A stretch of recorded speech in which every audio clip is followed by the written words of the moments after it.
In this video, I'm going to show you guys how you can edit or how you can change your app preferences on your mobile phone, or let's say your app permissions. That's what I think you guys are going to get.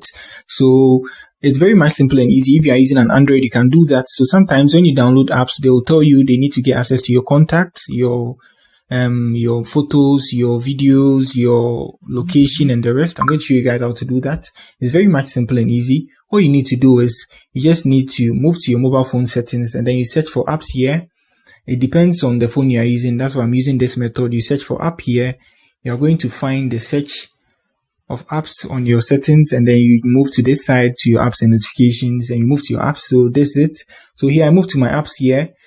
So now I need to select every app and then move to the permissions. So now let me move to this app here. Let me move to CapCut here. So I select CapCut here, which is a popular app.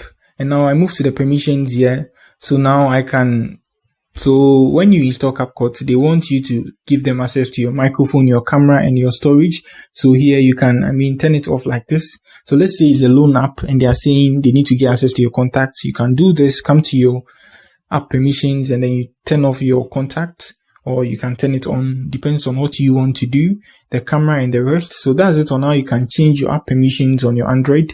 If you are new here, give me a like, subscribe to my channel, and also if you have any question, kindly let me know in the comment section. That's it for the video. Peace.